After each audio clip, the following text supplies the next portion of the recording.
ऐसे समय में फ़ोन भी आ जाते हैं तो उनका भी जवाब देना होता है। तो ये आपने देखा इसके अंदर। तो ये जब हम इसको पलट के आपको दिखा रहे हैं, देखिए इसमें भी प्रॉब्लम यही आ रही है कि माइक्रो फ्यूजिंग जब इसके ऊपर वो चढ़ाना चाह रहा है, माइक्रो पेस्टिंग करना चाह रहा है, तो इतना साफ़ होने के बावजूद भी देखिए इसके अंदर कहीं ना कहीं से बबल आ जाएगा।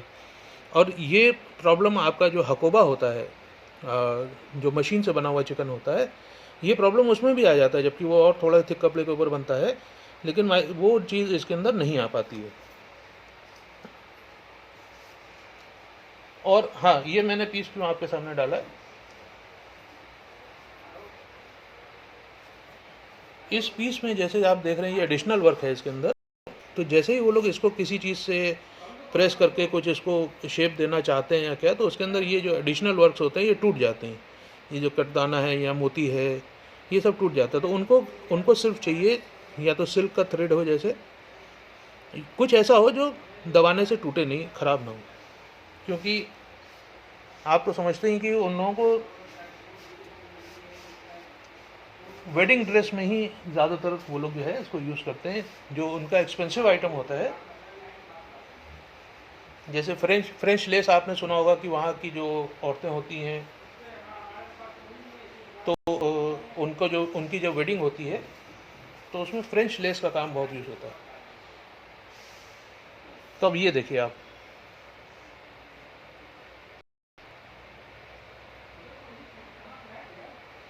तो इस तरीके का काम अगर हम उनको दे पाएँ तब तो जो है कुछ एक्सपोर्ट हो सकता है।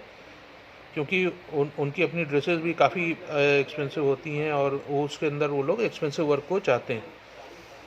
पर इसका प्राइस जो है, अगर इतना हम उसको क्वालिटी ऑफ वर्क देने की जो है कोशिश करें, तो इसका प्राइस फ्रेंच लेस से बहुत ऊपर चला जाएगा। अच्छा, French less all over world सब लोग मानते हैं, जानते हैं कि ये सबसे अच्छी चीज़ होती है, जबकि चिकनकारी के सामने फ्रेंच लेस तो अगर आप देखो तो कहीं भी खड़ी भी नहीं होती है। तो लेकिन ये क्योंकि हमारी इंडस्ट्री से जुड़ी हुई है कि ऐसी प्रॉब्लम है जिसको हम अभी फेस फ़िलहाल नहीं कर पा रहे हैं, तो आपने देखा जो हमारे लोकली इंडिया के अंदर जो हमारे डिज़ाइनर्स हैं, वो लोग बहुत कोशिश करते हैं कि हम इसके चिकनकारी को उठाएं। जैसे आपका आबू जानी जी जो हैं, ये बहुत समय से इसके ऊपर लगे हुए हैं, काफ़ी मेहनत करते रहते हैं।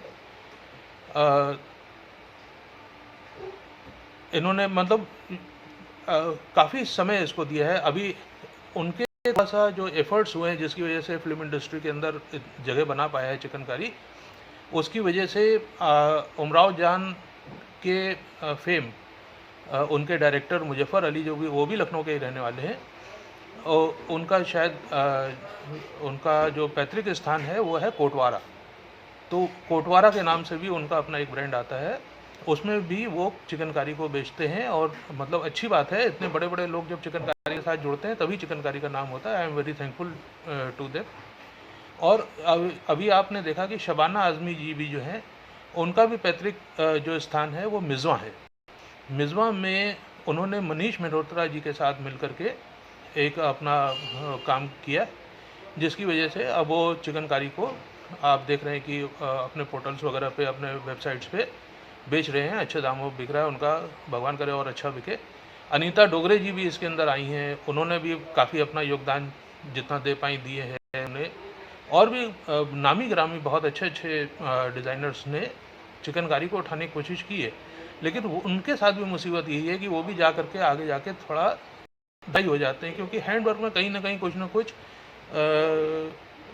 कुछ छूट जाता है काम। जैसे आप उसको डिफेक्ट नहीं मान सकते हैं, वो कहीं गलतियां हो जाती हैं हाथ से बनाते बनाते। जैसे आप एक आर्ट बनाओ, आप चित्रकारी सिर्फ पेंसिल और कागज़ के ऊपर चित्रकारी बनाओ, तो कहीं ना कहीं हाथ बहक जाएगा, या जो आप बनाना चाह रहे हो उसमें थोड़ा बहुत जो डिफेक्ट होता है उसको डिफेक्ट नहीं कहा जा सकता है, वो हैंड वर्क है। तो यहाँ पे इन लोगों के क्लाइंट्स को ये थोड़ा सा होती है प्रॉब्लम, और ये लोग बेचारे बहुत मेहनत करते हैं कि इनके पीस ऐसे आएँ जो इसमें जो जो ये जो डिफेक्ट हम लोग कहते हैं, ये डिफेक्ट के दायरे में ना आए। अच्छा, अब विदेशी डिज़ाइनर क्यों इस चीज़ को नहीं उठा पा रहे हैं, उसकी उसकी 2-3 4-5 वजह हैं जो बहुत आप लोगों के सुनने लायक है, आप लोगों की इसमें जानकारी बढ़ेगी। कि एक तो जो है चिकनकारी की पहुंच वहाँ तक नहीं है, इतना इतना ज़्यादा प्रोडक्शन देखिए चिकनकारी का नहीं है कि वहाँ तक के पहुंच हो सके। फिर उनके पास जो है ऑप्शंस बहुत सारे हैं, जैसे फ्रेंच लेस मैंने आपको बताया, ऑल ओवर द वर्ल्ड उसको बहुत रिकॉग्निशन है कि फ्रेंच लेस बहुत अच्छी होती है और बहुत एक्सपेंसिव होती है। तो उनके पास ऑप्शंस, इसके अलावा फ्रेंच लेस के अलावा भी उनके पास ऑप्शंस बहुत सारे होते हैं। तो एक चिकनकारी उनके लिए कोई बहुत बड़ा ऑप्शन नहीं है। एक तो अवेलेबिलिटी भी नहीं है, जैसे वो अगर हमसे कह दे एकदम से हमको 25,000 मीटर माल बना के दे दीजिए, तो 25,000 मीटर मुझे नहीं लगता लखनऊ के अंदर कोई भी आदमी उनको सप्लाई दे सकता है इस चीज़ की। तीसरी चीज़ है कि वहाँ उनके जो साइज़ रिक्वायरमेंट हैं, तो उस साइज़ रिक्वायरमेंट आपने देखा होगा एक्सपोर्ट का जब कपड़ा आता है तो हम लोगों की इंडिया के अंदर जो मिलें हैं वो 2 साइज़ बनाती हैं कपड़ों के। एक होता है अरज़ जिसका 36 इंची होता है और एक अरज़ होता है जो 44 इंच होता है। उनके पास चलता है 54 साइज़ और उससे भी और ऊपर। तो क्योंकि उनको ड्रेस किस तरीके से काटनी है, कहाँ से निकालनी है, वो देखिए वही लोग जान सकते हैं। मैं उस फील्ड में माहिर नहीं हूँ तो मैं उसके बारे में बहुत नहीं बता सकता हूँ, लेकिन आपने देखा वो जो एक्सपोर्ट के थान होते हैं उनका अरज़ बहुत बड़ा होता है।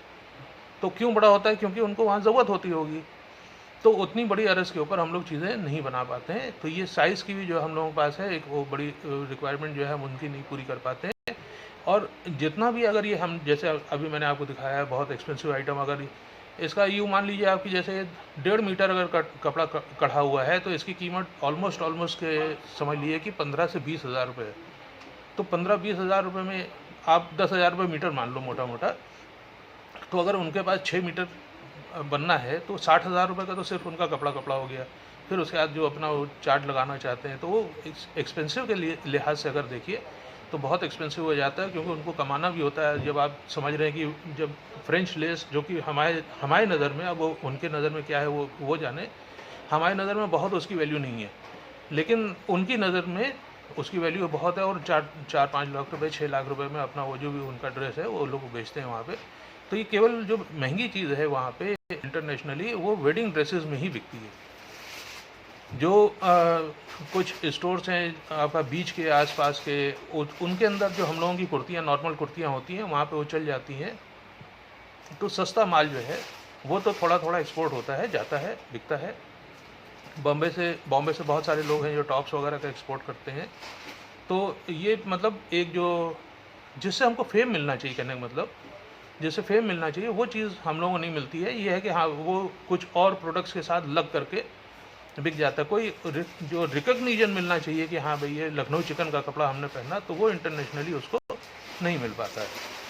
तो ये 4-5 वजह थी जिसकी वजह से अब, और इसके साथ और भी मैं थोड़ा सा ऐड करूँ तो जो ये बीचेस के ऊपर जो टॉप्स बिकते हैं या गर्म इलाकों में जहाँ पे लेडीज़ के टॉप हमारे बिक जाते हैं, तो वो उनकी अपनी इंडस्ट्री के लिहाज से अगर देखा जाए तो वो केवल आधा या एक, मैं कहता हूँ मैक्सिमम 2% जो है वो उनके गारमेंट इंडस्ट्री में उसका योगदान है। तो ये योगदान मतलब चालू माल बेच के भी देखा जाए तो हम कोई बहुत ऐसा कोई तारीफ़े काबिल काम नहीं कर रहे हैं। तो होप आप लोगों को ये पूरी बात समझ में आ गई होगी कि एक्सपोर्ट में चिकनकारी में क्या क्या प्रॉब्लम्स हैं और इसको फेस करने में अभी कितना हम लोगों को वक्त लगेगा, ये इसके लिए अभी कहा नहीं जा सकता है। बहुत बहुत धन्यवाद आप लोगों का यहाँ तक इस वीडियो को देखने के लिए। और भी आगे आप लोग मुझे बताते रहिएगा कि क्या आप लोग चिकनकारी के बारे में जानना चाहते हैं, तो मैं उसके ऊपर भी वीडियो बना करके आप लोगों के सामने आता रहूँगा। Thank you very much.